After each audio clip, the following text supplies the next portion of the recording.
David, I don't have Sorry, Barb. I changed my schedule around, so I'm not in any press for Okay, time. excellent.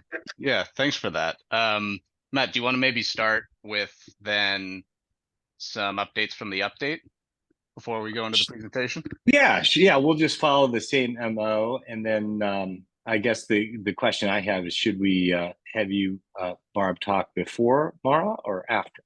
I guess that's. I think either would work. It might be helpful for everybody to hear from Maura more about the GAFSP program, and she can certainly do better justice to it as a whole than I can. Okay. And then Okay. we can have a nice conversation about why you love GAFSP so much, Barb. I do love GAFSP. That's a true statement. GAFSP loves you too. Okay, so why don't we go in that order, if that's cool. We'll do Maura first and then Barb. Cool. On you, Matt. Okay, cool. All right. Well, welcome everyone. This is AMCC's. Is Michelle on? I don't see Michelle on. Okay. This is AMCC's Monday weekly call every 11:30 Eastern time for 30 minutes of regional leaders, national leaders, BFFs from federal agencies, NGOs, private players, all focused on strengthening American manufacturing from the bottom up. So if you're new to this call, welcome. You're amongst friends. This is a free and open source forum where we talk about things that are relevant to regional manufacturing across the country. We also talk about the other weekly kind of a gathering point. This AMCC that Dana was talking about. The AMCC update newsletter that Dana was talking about, if you were on earlier. These are two consistent weekly tactics that have been operating for years. Short, efficient, working on this complex challenge about how do we strengthen regional manufacturing ecosystems from the bottom up.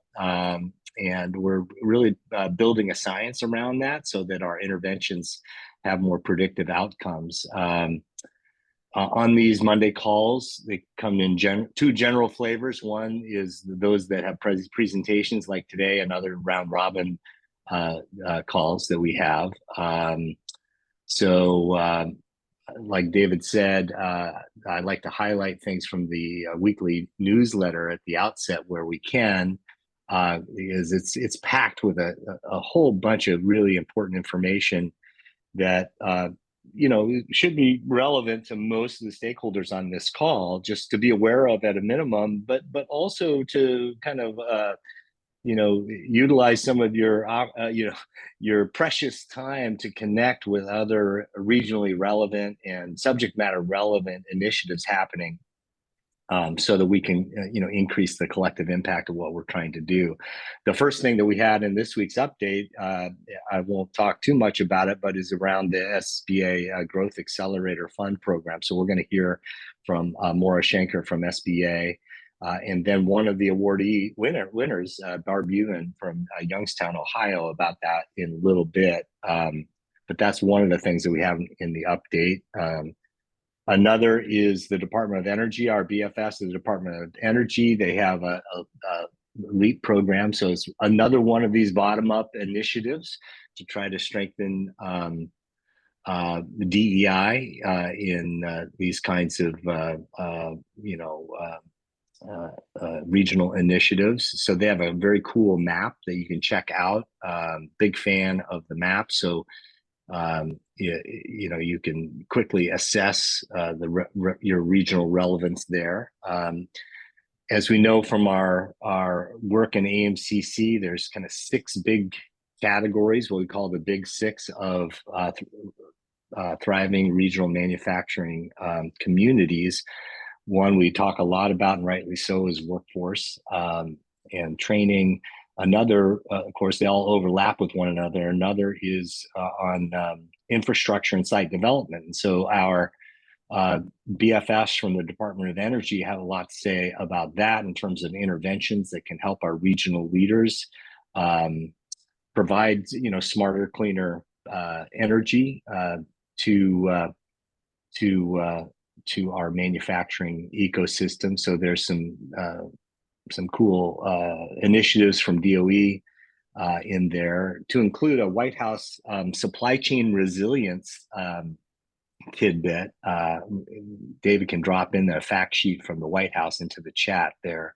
That'd be useful. So we're trying to kind of understand how that multi-agency initiative is going to work, because many of the BFFs on this call, are from those agencies, and so it's always good to see kind of these multi-agency efforts. So that hopefully this will be another tactic to help simplify how regional actors engage with the federal government. So looking forward to learning more about that.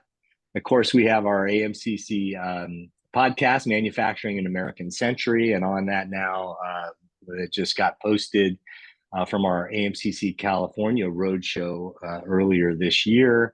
One of our BFFs from the private sector, Lance Hastings, is on the podcast, and he represents a whole host of manufacturers across California that we're working with, as we are with private sector leaders across the country.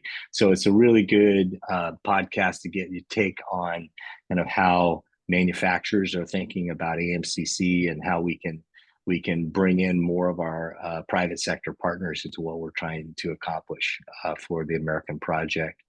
We're building the road shows for 2024. So if we're in conversations with several regions, if you want AMCC to kind of co-create a regional visit with you in 2024, let us know. And of course, like Dana was saying at the outset, we've got tons of different intervention opportunities that are listed out there. Lots in there. So again, thanks for your input. We depend upon you guys to give us tidbits. It's a good platform also to amplify cool things that are happening in your region that might benefit other regions around the country. And it's not just victories and best practices, it's also challenges, right? So we look at the best evidence, and that, has to confront the challenges that we're all facing in doing this good, hard work. So bring it on, as they say. So thanks for that quick journey through the AMCC update. Again, if you don't have the AMCC update or want to get the AMCC update to others, just send, I think you can just access it online and sign up, but you could also just send David a note, and he can get you signed up. And David, anything else you want to say about the AMCC update? You're very intimate with its construction every week, and just want to give you an opportunity to talk about it. Yeah. No, not today, Matt. I think you covered it all. Okay, cool. All right. Well, delighted, Maura, to have you on. We are, Brittany Sickler, who was at EDA and has now come over to back to her original SBA, has been great in terms of weaving more of the excellent interventions that come out of our Small Business Administration. And Maura, you honcho one of them. And so welcome to AMCC. Let's talk about it. And then we'll have an example with Barb Ewing in Youngstown, Ohio, to talk about it from her perspective. So Maura, let me just turn it to you. Thank you so much. And I am thrilled to be here this morning. I'm going to talk very briefly about the Office of Investment and Innovation and SBA, and our brand new Ecosystem Development Division. And Brittany is our new director as of October 8th. She's back at SBA, and we're super excited. So this is a brand new division within OII. And we have two major programs that we run: the Regional Innovation Clusters, or RICs, which used to be in another area at SBA, as of July 1st, is in the EDD. I'm going to use so many initials. Just stop me. If it sounds like alphabet soup and nothing starts making sense, just let me know. But in our ecosystem division, we have the RICS, and then we have the Growth Accelerator Fund Competition, which I oversee, and I'm going to lovingly refer to it as GAFC. It's an equity ecosystem building program. It's a prize program, which is what makes it unique, because rather than a grant or a cooperative agreement and all of that administrative burden that comes with the application process and the reporting requirements, this is a prize. So it's a 2-stage prize. $50,000 is like a planning grant to put together a partnership and how you're going to reach underserved, undercapitalized people in your innovation ecosystem. And then if you win stage 1, you're eligible to apply for an additional $150,000 stage 2. The stage 1 application is 12 slides and a 90-second video. No SF424 budget, none of it. No effort reporting, none of it. Stage 2 is 20 slides and an hour-long interview. And then you actually supply the metrics. So the point is to build an inclusive national ecosystem and bake equity right into it. So we really focus on bringing new partners in. That's why we've tried to make the application process easy for smaller organizations that may not have the internal capacity to, put together a 20-page narrative and the million forms. We've all done it. I've been on the other side. This is actually my first foray in government. I'm actually a fellow from the Federation of American Scientists, but I was running an SBDC before I came here. So I'm used to being a little more on the other side of the table. I actually did win GAFC when I was at the SBDC. So it is a program near and dear, and this is the big change for it, and I think it's going well. Barb is one of our stage 1, stage 2 winners, and she can attest to the fact that we are a little bit building the plane as we're flying, but that gives us a chance to get input directly from our participants in what they need and what we could be doing better. And I would love to just bring Barb into the conversation now, so that maybe we could, play off each other, have a little bit more of a discussion about how fantastic the Growth Accelerator Fund competition is. Cool, It let's really do it. is. Yeah. It is fantastic. She is not lying about that. So as a road weary soldier of many funding applications that came with all kinds of processes, paperwork, more information than anybody was going to read. The GAFC program is refreshing in its ease of application and reporting. And the other thing I would say is that it's allowed us to think about our relationships in a different way. The application process brought us together with other people who were interested in applying. And some of those folks became our partners in the process. We'd never met them before, but now they're valued partners. So we went into the stage 1 with a set of assumptions and came out on the other side looking at something very different. Hey, Barb, can you just give a quick nutshell about who you are, where you are, and kind of the projects, that brought you to this? Yeah.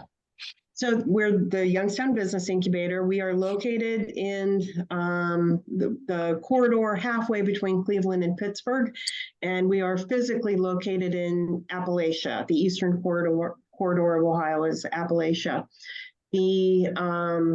Our organization started as a technology startup incubator, looking specifically at software. Over the years, we were able to bring manufacturing programs on board, principally related to advanced additive manufacturing with our partnership through America Makes, part of the National Network for Manufacturing Innovation, a federal accelerator for additive manufacturing. We have entrepreneurship related to additive and advanced manufacturing, as well as a team of engineers to support the adoption of additive manufacturing. And then we are the women minority business partner for the state of Ohio in this corridor. So we work with traditional businesses, not necessarily startups or technology-based businesses. And we have an absolutely fantastic youth program that will make us famous someday. We got 20 employees, 5 buildings, growing fast, and a proud partner of the GAFC. Thanks, Barb. So I That's do want to great. point out that GAFC is specifically for innovation, STEM, and R&D. Because we're located in the Office of Investment and Innovation, we're part of America's Seed Fund, which is that it's just $4 billion, not 40 billion, $4 billion that goes for SBIR, STTR funding, so early stage R&D research support from the federal government.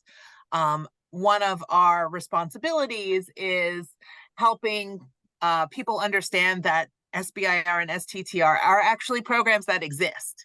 I think the biggest barrier for people to apply, small business owners to apply, is they don't even know that this is a thing and that they can get this free, non-dilutive, not a loan, no equity taken money from the federal government, and especially women and underserved populations who have been traditionally cut off or shut out of access to resources. So that's why building relationships, like Barb was talking about, is so critical. And I think one of the biggest successes coming out of GAFC are stories like Barb's, where we're seeing the Catalyst, our stage 1 winners, starting to work with each other to build and share nationally best practices, convenings, and just assist the entrepreneurs they serve. And just to kind of the level set, David, you can put this in the chat, is the link to the Big Six on our website, right? So this comes under, a workforce. It also comes under research and innovation. So our entrepreneurs that we need to solve, manufacturing, we talk about it all the time, is making smarter products that solve problems. That's going to come from our, entrepreneurs, our innovators. And so this is a great example. Barb, how did you find out about this originally, right? Because we're always talking about what are the on-ramps to the variety of interventions that exist out there. Yeah. I keep a pretty close tab on what's happening at the SBA, so it probably just popped up in my inbox, but I did have a number of people who also sent it to me. It was very clear that it was a good fit for us. We have a contract to do work with the Air Force's APEX project, which is an academic partnership program to push SBIRs and STTRs through the Department of the Air Force, but it is limited to the Air Force. So when people saw that this was a more open-ended process, they suggested that we take a look at it. Danny, in Los Angeles, one of our BFFs out there, you dropped something in the chat about this DOL apprenticeship. Are you guys tethered to this SBA program too? No, not at the moment. We are privately funded for all of our apprenticeship work through Balmer and Irvine, and possibly some others, but no, not directly. I'm really interested in this, not just for Goodwill, but also I also run a company for marketing that's trying to tie all the sectors together, like inside of a sector, all the partners. But you need that research and development stuff. You need to run some ads. You need to bring people in. You need to figure it out. So I'd love to talk to you more and trying to develop something like that. Great. Thank you, Danny. Yep. And I'm happy to take questions about the program as well. Can you, one thing that's pretty interesting, I think David put in the chat, this spreadsheet of all of the different ones. Like, I think these kinds of spreadsheets, Maura, are very helpful to our network because you can just scroll through them. David, can you share your screen and pull that up? And, you just identify the jurisdictions on that spreadsheet. One of the columns on the right lists all the jurisdictions that were involved in these awards. So this is actually a live site. We have a directory, and that blue contact button goes directly to the Catalyst. So after, you can actually search by keyword, because part of the online directory says kind of what industry they're working on in and a little bit of their ideas. slide that they submitted. There's a public slide for their stage 1 and their stage 2. There's videos from the partner pitches that they did. So this is a very robust live tool for this year. And we'll have another one for next year. But that blue contact button allows anyone to reach out directly to the stage 1 catalyst. And you can go to their website. So yeah, this is a live link. Maybe you want to just drop the link to the online directory into the chat, David.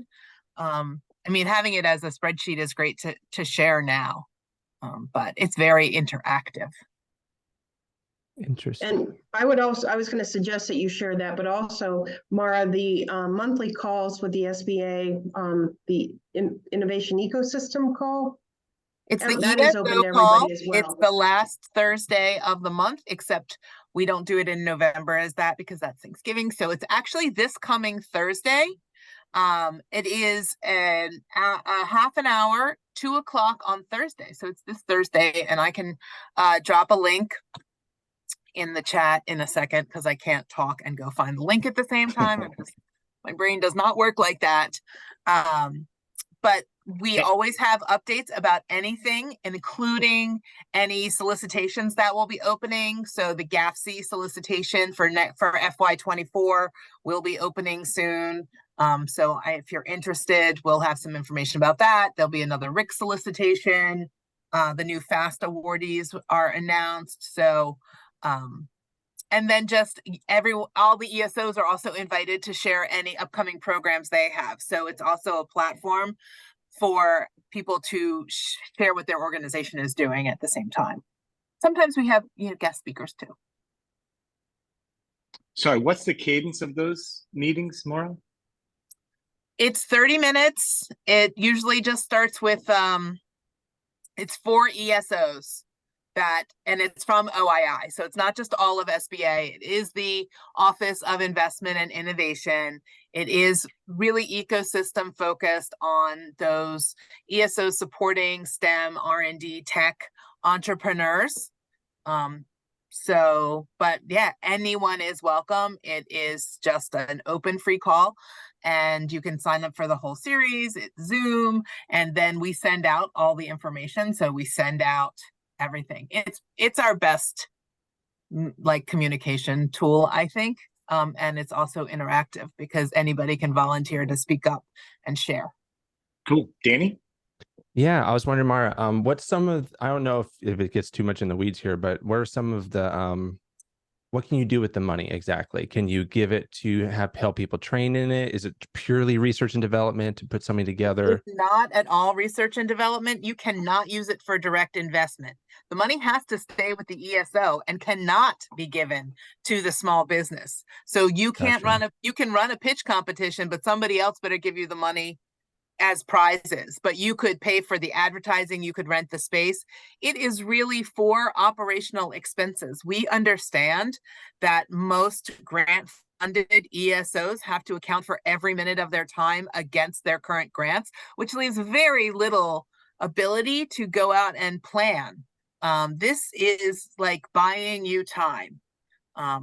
So building partners, go to convenings. We had a meeting in person at SSTI in Atlanta. We had a meeting in person just last week at the SBIR Defense Tech Connect. We had a meeting in May or June, again at the Spring Tech Connect. So travel to those convenings and conferences is covered. Marketing is covered. Salaries are covered. If Very you cool. want, So Maura, yeah. Yeah, no, I just want to chime in there. Something I mentioned at the outset of the call, running through our update that goes out every week. We have these AMCC roadshow visits, and we're planning those for 2024 around the country. It would be these are co-created events, I would say, from visits, and so we'd be delighted to work with, the recipients, like Barb, that have interest in, co-creating a visit where we're, going already. So maybe we can talk offline about how we could, manifest that where it makes sense. We have because it quarterly takes a GAFC lot of. meetings. So Oh, go maybe you ahead. could come talk at our quarterly GAFC meeting. Okay. Awesome. Hey, Matt, we've got a question from Sarah Lee. Please. Yeah. Fantastic. What thoughts do you have and what combinations of fundings do you suggest to maintain to make sure that these folks are sustainable long term? Do you have any workshops or anything like that? And love to hear also from Barb what she's planning. Is that a question for me? Both. Sustainability? Yeah.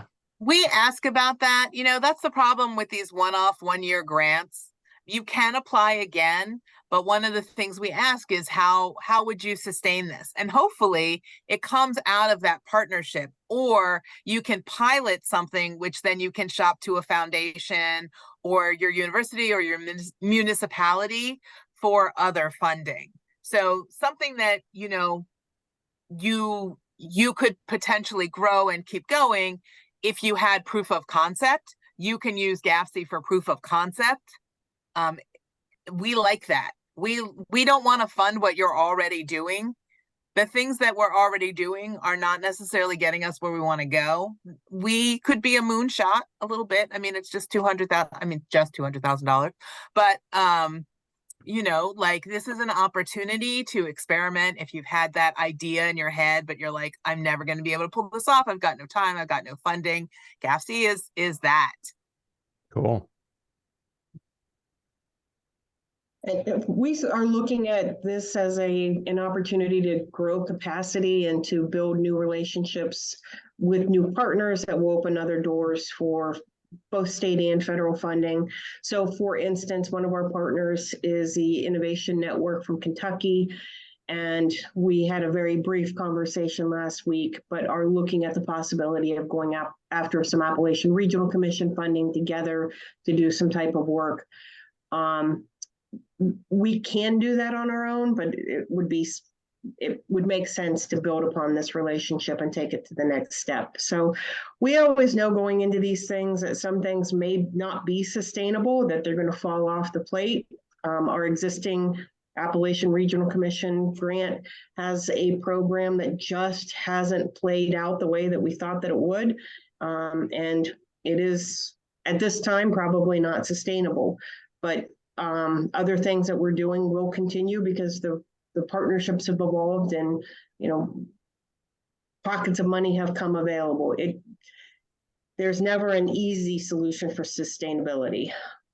Well, thanks. When I get asked that question on grants, I always want to say, what lie would you like me to tell you? Because you and I, we all know. Thanks, Barb, and thank you for being, sharing your story from Youngstown and being open to communicating with other folks across the country about your journey, your lessons learned, what's working for you. And Maura, SBA BFF, please let's stay in touch. Invite your colleagues to be on this call. Please come back to this call just to listen in, or whatever. There's a lot of, as you know well, because you've been inside and outside of government, that it's a trick to weave these things together into a regionally relevant cocktail of outcome producing activities. So we thank you. We have we're at the top of the hour. Yeah, please. One David. quick question, Maura, for folks who are interested in learning more about that monthly call, where would you direct them to? I've been trying to find somewhere. Yeah, I know, right? That's what I was trying to do. I was like looking through my email. Bam, there we go. I just found the link. I'm going to drop it in the chat. Perfect. Thank you so much. So before we sign off here, Michelle Burris from the Century Foundation, one of our BFFs, has a presentation coming up. When's that going to be, Michelle? That is on December 18th. Looking forward to seeing everyone. We just launched a cohort with federal recipients in Chicago, Detroit, and Ohio, and we wanted to share some learnings of our work so far around industry and inclusion in manufacturing. Looking forward to that. What else do we have on deck, David? Yeah, next Monday we'll have Talinda Larson from the Utah Advanced Materials Manufacturing Institute sharing a grant modernization program that she helped set up with the state. Thank you, And sir. then we'll be off for a little bit for holidays in the new year. That's great. Thanks, David. So, Michelle, you want to sign us off? Yes, thank you so much, everyone, for joining, and thank you, Maura, for providing all the insights. We look forward to seeing everyone next Monday at the same time, same place, and wishing everyone a great week. Thanks so much. Thank you, Thanks all. everybody. Bye, Bye-bye. everybody. Bye.